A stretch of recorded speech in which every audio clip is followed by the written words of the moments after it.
jechuudha jedhu dallaa kana keessatti kompoostii idileedha kan awwaalame kan kilaasarfee kan laaltan fakkeenyummaadhaadhaaf kompoostii jechuun boolla qotuu akka hin taane inni lammataadha barmi kompoostii jechuun maal jechuudha akkamitti qotanii barmi kompoostii akkamitti fayyadamanii kan jedhu kan gosoota biqiltuu kana keessatti ni ilaala lammaffaan isa kana inni sadaffaa maangoo fi avokaadoon akka kanaan duraatitti kan biqiltuu dabuu birraa fi otoo hin taane kanuma asitti ogeeyyiin keenya mataa isaatiin sanyiin isaadhaa dhufee dhaabamaa jiru maal fakkaata kan jedhu san as keessatti hin ilaallaa jechuudha.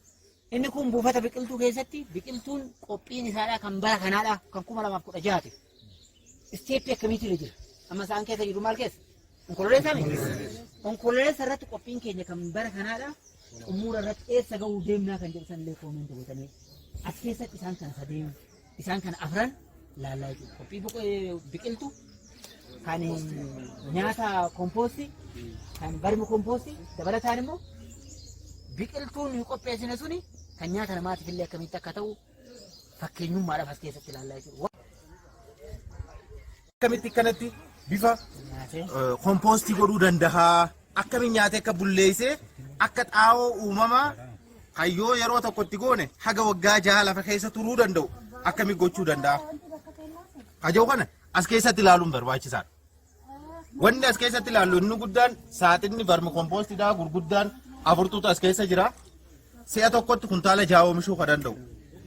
Kana keessa oomishnee lafti keenya asirratti dhukkaa jiru kan biqiltuu kan mukaatiifis kan avokaadoofis kan maangootiifis itti fayyadamaa jirra jechuudha. Kun kan jalaa irraatti fayyadamnee hafe. As keessa namni gimmaashaan seenee laaluu danda'a. Barmiin akkamitti as kana oomishuu danda'a. Dhugumoonni kun isaatu oomishamu isaa miti kan jedhu kudha tokkoon kun takkittiin isii meetir kuubii 8 qabdi. Meetir kuubii 8 waliigala meetir kuubii 88 jechuudha bakka kana jiru. Boollatan gisee awwaalan dura maalirraa eegalanii yoo jaamee kaka'ute dura harama goggoga qopheeffata. Waan goggoytu wanni goggoytu kana wanni dura qopheessituuf isa san jala neeyiteeti booda akka waan hin ka'uuf lammata asirratti dikeetu seena. San gubbaadhaan daaraatu seena. Daaraa mana keessatti gubateetuma mana keessa namni firraa gataru kan isaatu seena. Sanitti aansinee harama galchina. Harama magariisa kana guutuu wali qabnee fuunee galchina. Isatti aansinee waan goggoytuu fi kan makame maddi keedhaaf waa hunda waliin makame kanatti galchina. Maayirratti wanni isii cufnuun biyyee maasiitiin. Maaliif bishaan raphaati deemna sadarkaadhaan gaafa deemu bishaan jirkaanaan obaasaati deema. Maaliif bishaan san obaafna akka isin wal nyaatesisi dafee shaffisu. Akka wal keessa deemee qixa sirriitti bullaa'ee garagaluu namaa ta'uufi kana godhaa deemna. Gobeensa kana wanni itti keenyuuf oowwa ishii san dalagaa jira moo dalagaan jiruu jettee gaafa baaftee laaltu oowwa agarsiisa. Qixa sirriitti dalagaa jechuun isa kanaaf galchita.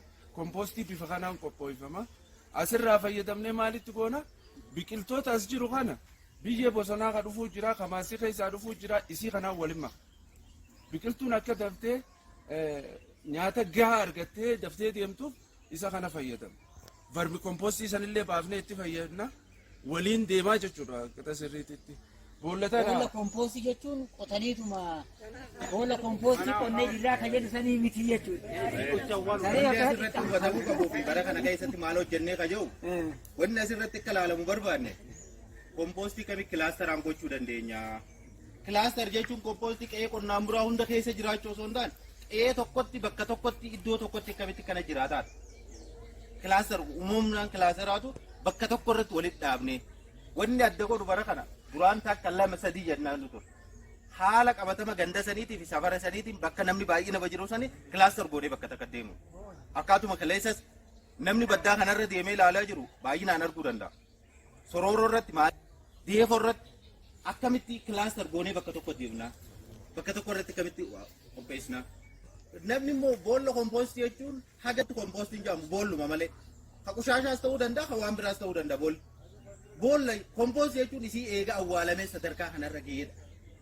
Namni gaafa gad deemnus wanni nutis laalluuf hoggansa keenyas ogeessinis waan kana adda baafachuu qaban.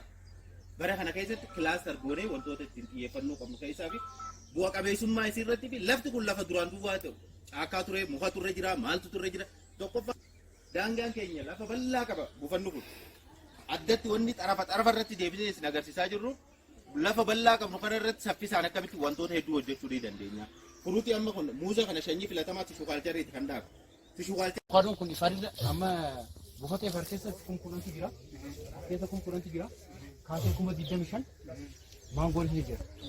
Kaasee amma kanarraa illee dursee saffisaan uwwa waan taate. Maangoon illee kaachii jiru saffisaan biqileetu. Kunillee ganaadha beekatu. Facaaf shanyiin amma qophaa'ee taa'u jira. Achiin itti da'uu deemu laa buufata olii eegallee jira jechuudha. Kanas hammaan kan tagganame. Cuma sheri bitamee si kana roota. As keessa amma meeqa jira? Shirkun kudhan. As keessa jiru kun sheri kun kudhan. Qophii bara kanaatiif jechuudha. 2016 መጨረሻ ዓመት ላይ ይደርሳል ማለት ነው። ይደርሳል። ገና ደገለመት ያቺን አቺንስ ገና ደቶል ፉፋ ሃንገናቱ አፈጨማ ሸኝ ቆጳይ ጅራን ገንታ ሃንገማ ቆጳይ ካና አሲ ቆጳይ ጅራ ሸኝ አፉራ ቀምደን ይመርካ ዲቀም bara kana keessa inta inde gajala sirup jirani nama inabdu mabana tula ada jabanu akka kabenya kabanu akka milkomu ojitti asitio namni de gabe ku dalaga tafiga dalmai umani jarrat diga yo tarakoni namu maratezi gajadu mafarta himbo ofisi alkabdar kami kamiti desa yo urka bajati lafayadi desa kabisi gumbi fi daftara herrega kumna biyenya tub jalantai Tanno kana hojjeta misooma tuqonne biyyin qonnaan bira dhufanii qamadii qotaadha lafa keessan bal'aa qabdan kana qamadii qotaan jedhanii sababa san lafa kana duraan qamadii tanaa'u dhaga'uu malee lafa kana akka qotamtee hin beeku. Kanarraa ka'ee isaanii wajjin itti seennee qonnee jechuudha. Qonnee wajjin ta'anii isaanis hanga ilaamaa mayirii kana ta'utti wajjin jiranii bakka karaa dhufaanii wajjin qonnee ammaan tana mayira bareedaa kana agarree jechuudha.